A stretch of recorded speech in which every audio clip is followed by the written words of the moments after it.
Hey viewers, what's going on? My name is DividableHalo HD. Today I am joined by the one and only ItMichelle or DJ Truth. How are you doing today? I'm doing pretty good. Alright, so a lot of people probably in the old community or more or less to like somewhere around 2013 or from sure around 2010 to 2013 know who you are, right? Yep. Alright, so we're going to start with the first question. When did you first join the Halo Clan community? I came in the community about 2010. I joined a rebellion clan from a well-known clan, the United Factions, led by Beefy Muffins. It was the clan called the USR. It was led by Toxic Miss, Fallen Hawk, and Bad Kid, the United Soviet Republic. Alright, so why did you decide to join that clan for your first clan? Well, didn't really know how clans worked, and I just was really ignorant when it came to clans as far as things go. I didn't know there was conflict, and it just was very traumatic experience if you could understand that, I guess. Alright. Just seeing clans fight just for not really good reason. Alright, so how was your experience within that clan? I think it was a learning experience as far as it goes, but I think that experience in the USR kind of shaped my path in the Halo community. Alright, so was there any big conflict within that clan during the time you were in it? Like, what clan were you rebelling against, really? It was the United Factions led by Beefy Muffins and Triadic Brush, and yeah. Alright, do you know why why the clan was in, like, this rebellion in the first place? I mean, they had a lot of members, and I just don't think Beefy Muffins was on, and Triadic Brush eventually became the second in command, and there just was a lot of bad things that happened in the United Factions. And as I said, this was almost 5 years ago, so I was really young, I didn't really understand a lot what was going on. Alright, so what happened after the United Factions? Well, after USR, this is just about the time, if you guys remember, that NavSpec kind of fell. I started a clan with a bunch of former NavSpec people, LT Chapman, for anybody that watches this video, and I started a clan called SUC. And yes, that does stay suck, but I wasn't really good with clan names. Alright, so why did you decide to start your own clan? It just seemed like an interesting thing to do at the time. I mean, I was working with people who were really experienced, people that were part of Halo 3, part of Halo 2, people that were ready, to retire. And I took a lot of that for granted eventually as I grew up and I started to become a better clan leader. Alright, so how long did your clan last for, SUC? Maybe 8 to 7 months, 7 to 8 months, on and off, I would probably say. Alright, so what exactly happened in your clan? Like, any war events, any, like, rebellions, anything whatsoever? Like, anything big happen? Yes, around the time SUC was started, everybody remembers the voltage conflict. How it basically happened was I had a lot of members and I had a lot of good players, and as I said, until this day I was still very ignorant with my power. I went around challenging random clans to raids. I sent members into other clans, try to find like weaknesses in other clans and to take them down. And then after clans would fall, I would recruit their members. I was very conniving, and I hurt a lot of people back then. Alright, and exactly, was there anything, like, why people hated you the most besides that? I think it was the conniving part, the fact that I could get under people's skin like no other. Alright, what clan was the major clan that you had conflict with?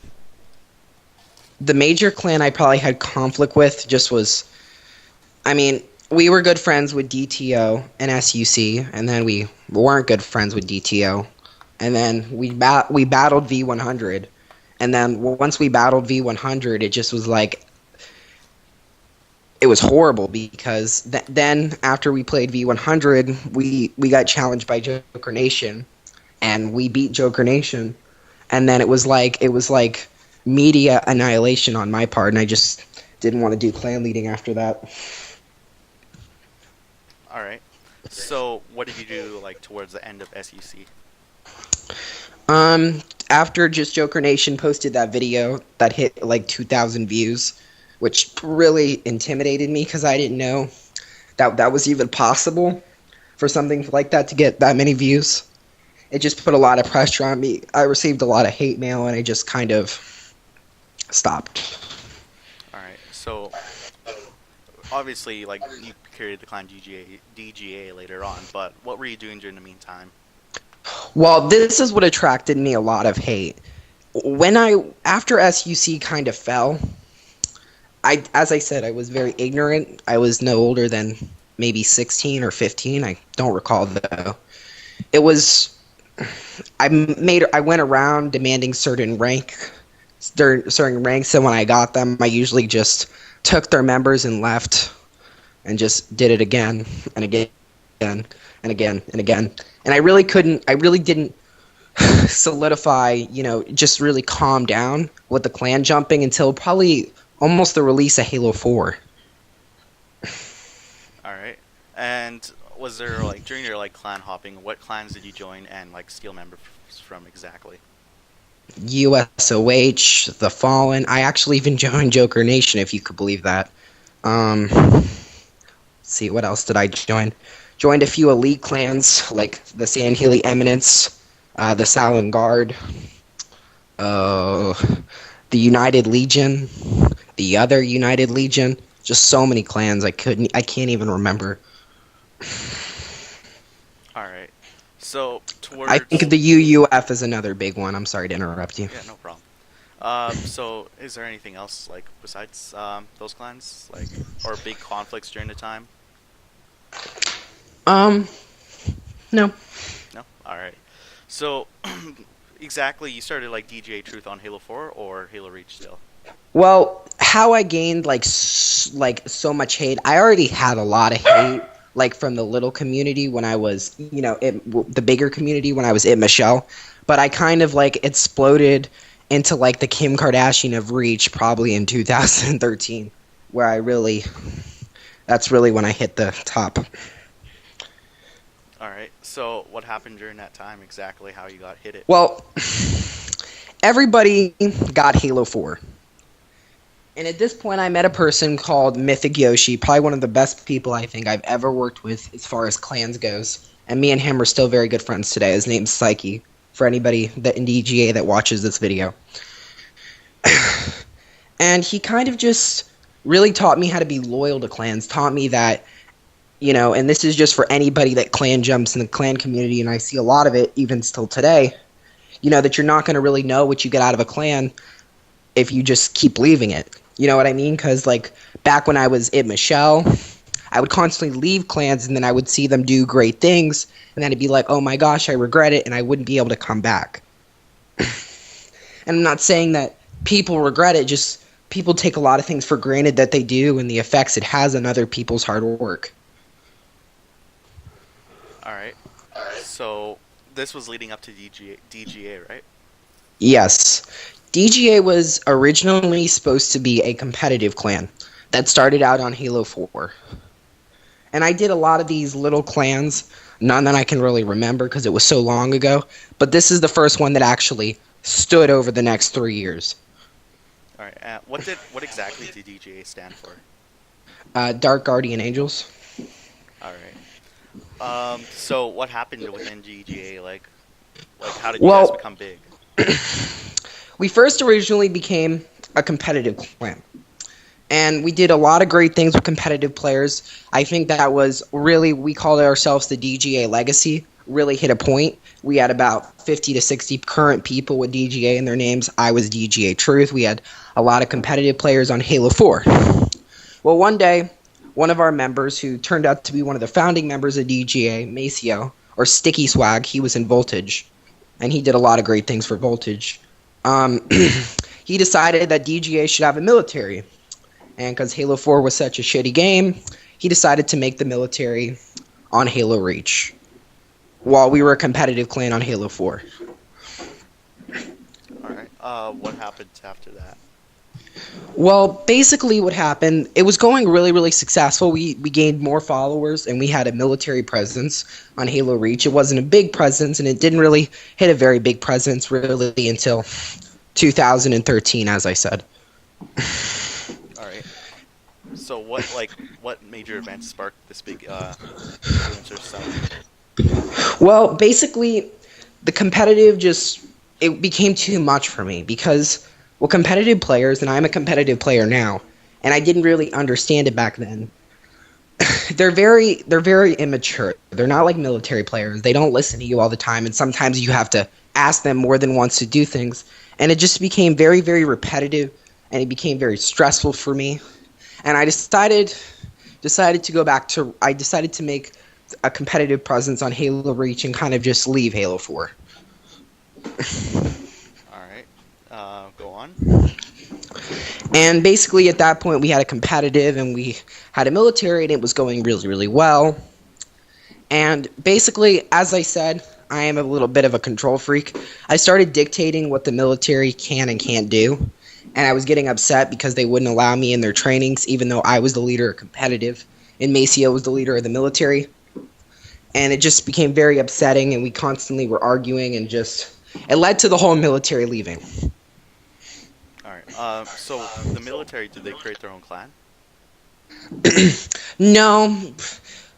Really what happened is the military, this is when not a lot of people knew who DGA was.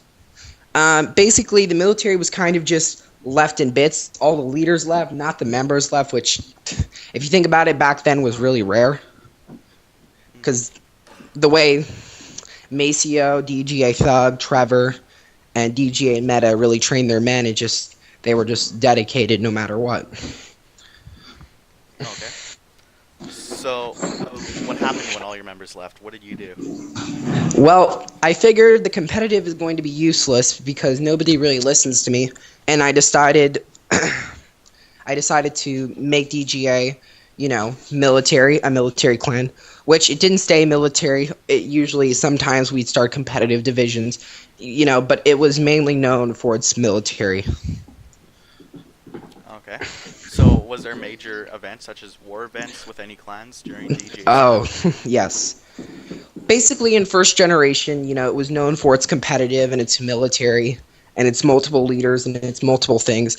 In second generation is where our military was first starting. We were building up our military. And one of the great things I was known for in DGA was I didn't really care for conflict that much, and I feel like all clan leaders, the way they should look at it is you should make your clan a first priority.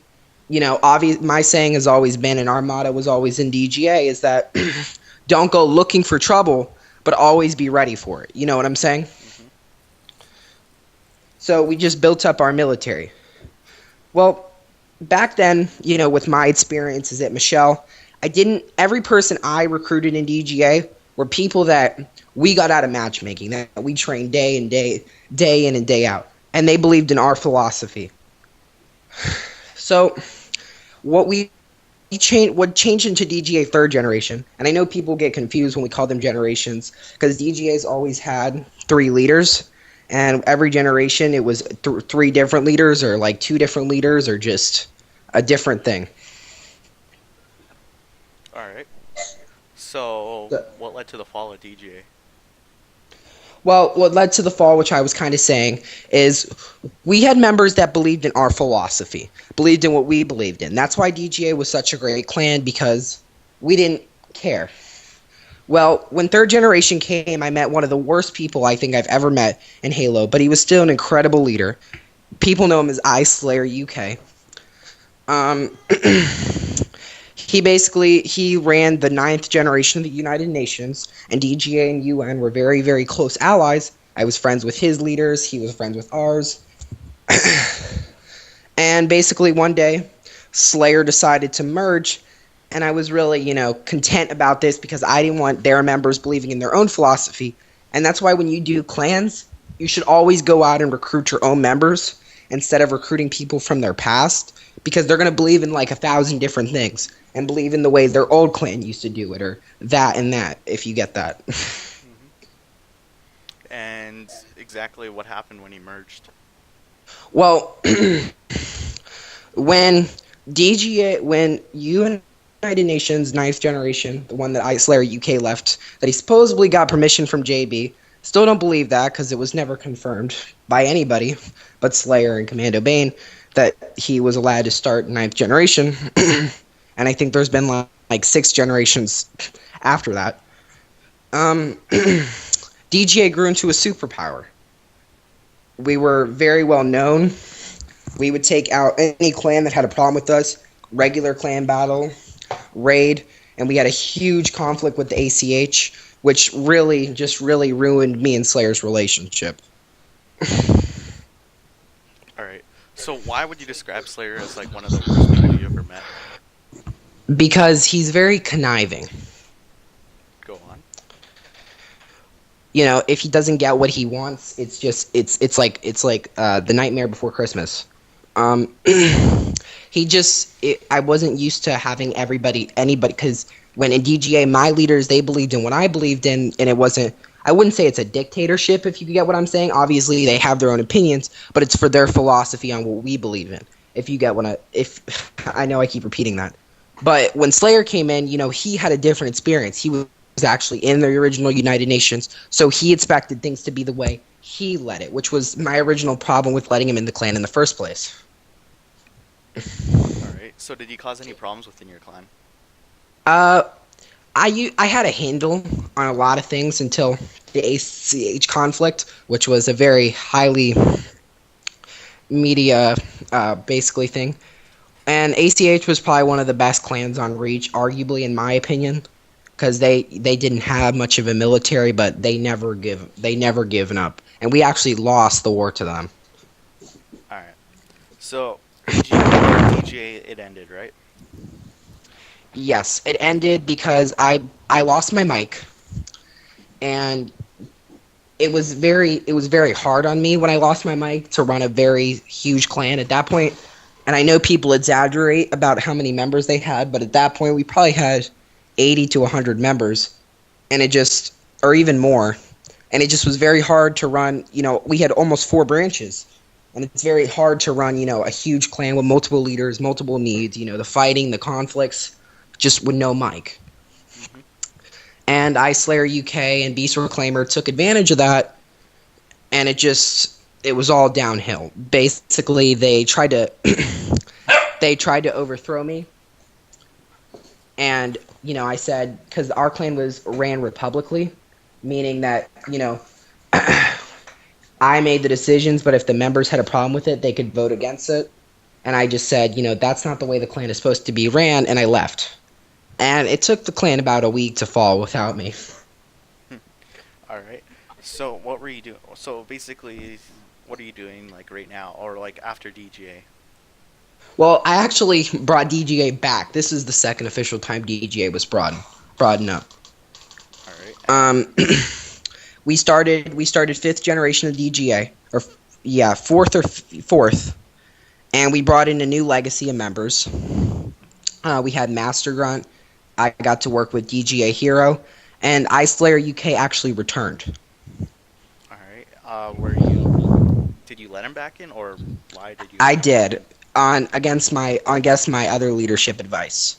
How I looked at it is, I'm a very forgiving person, and people looked up to Slayer. I mean, look at his YouTube channel. He just has so many followers.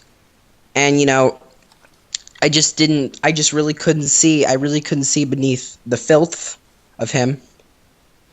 You know? Mm-hmm. Now, and I forgot to mention something.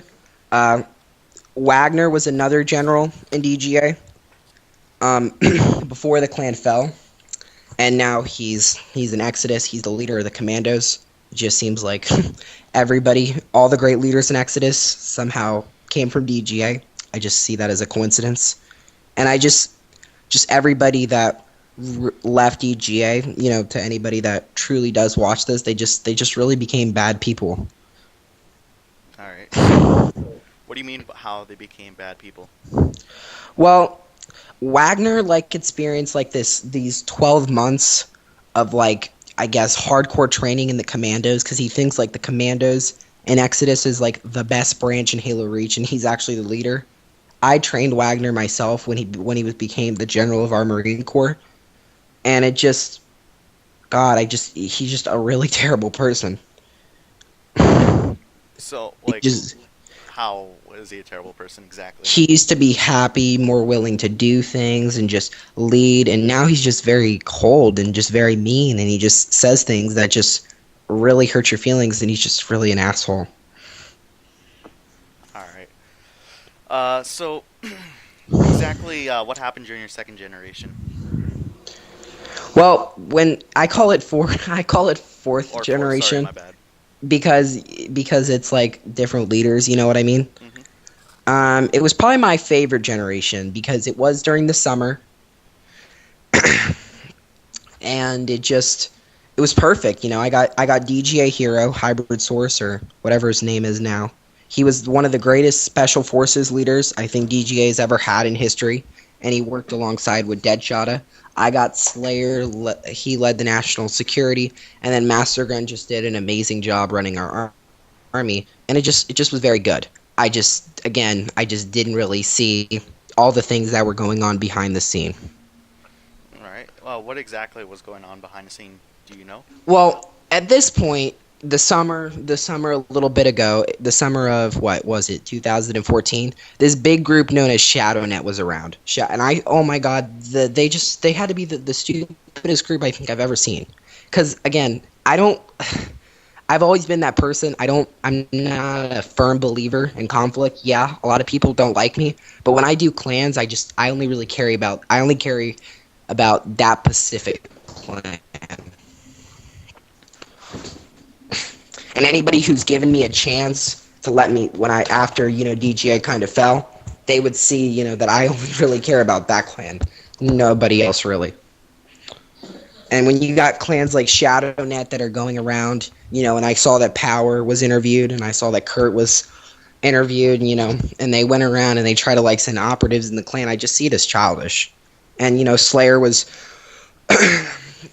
working with ShadowNet, and a really good friend of mine, ODST Cabinet, gave me his Facebook, and he allowed me to actually look in the ShadowNet like chat rooms. Now Slayer just said like a whole bunch of horrible things about DGA. I mean, it's like hard to believe somebody could be like a general for so long as he was, and just to go ahead and do that. It just was very heartbreaking to me to see. All right. So, did you end DJ or did you leave? Well, I was planning to go on vacation for the whole summer. And basically, Slayer was very strong for keeping the clan up. And it was really weird how the timing worked because 2 days I was supposed to go, I actually, got to look in the chat rooms.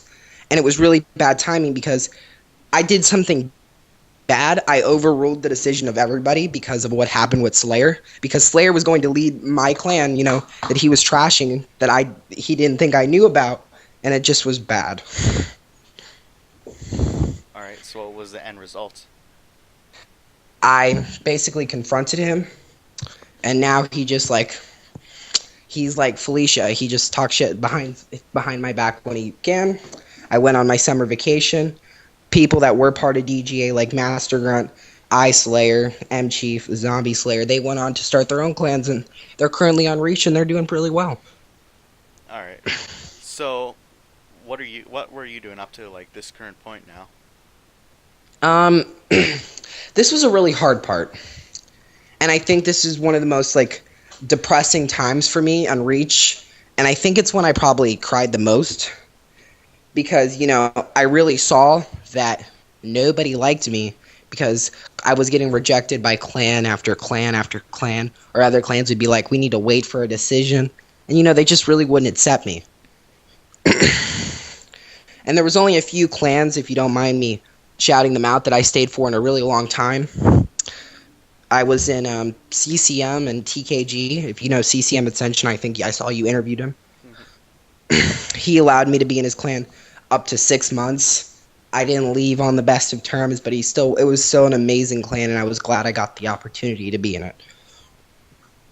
All right. And then TKG was a gaming community that I actually worked my way up to be. It was a UNSC gaming community that has over thousands of members on multiple different consoles. They have a YouTube channel. You should check them out. I was in it for 6 months, up to about this point, and eventually the clan just fell apart. I wasn't allowed to return because again, I start a lot of problems. All right. So, you're up to this current point, I believe, right? Pretty close. I had a little, like, 1 month in the UNSF led by Truly Divine. I don't know if you know who that is, but Triadic Brush was in it. Somebody, like, I knew 5 years ago.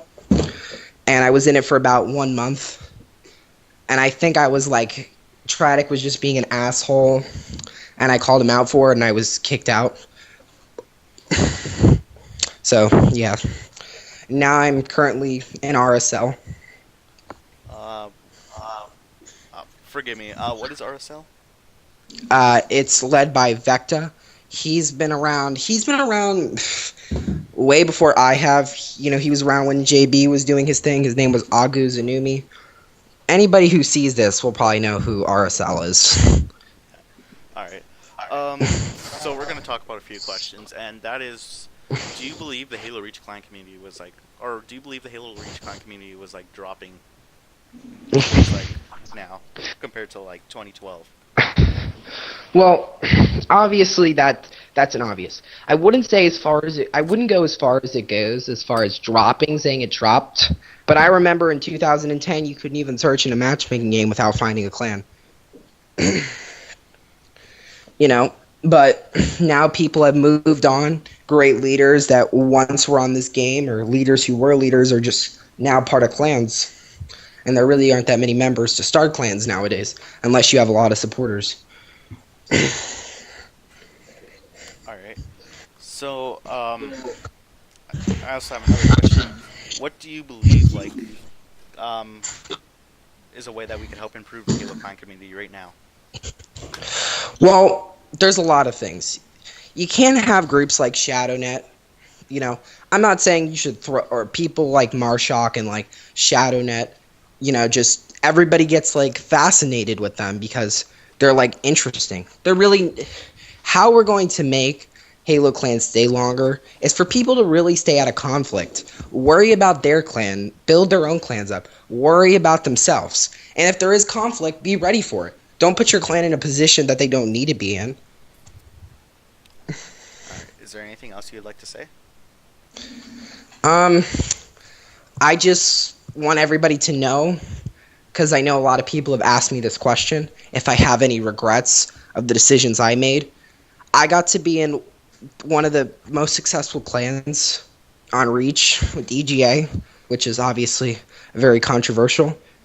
And I got to work with great members. I got to have lobbies of 16 every day. I got to have great officers. And just a great time. And that's what clans are all about, guys. And, yeah. Alright, I believe that is it. I'd like to thank you for coming out on this interview. Alright. Thank you so much. Yeah, no problem. Anyways, guys, if you guys enjoyed this interview, be sure to hit that like button. If you guys have any comments or anything that you really want to say in this video, just leave them down in the comments below. I'm not sure if you will respond to many of them. Will you? I probably not. Alright, well, she might view some of them, but it's alright. Anyways, guys, that is it for this video. Thanks for watching, and I'll talk to you guys all later. Bye.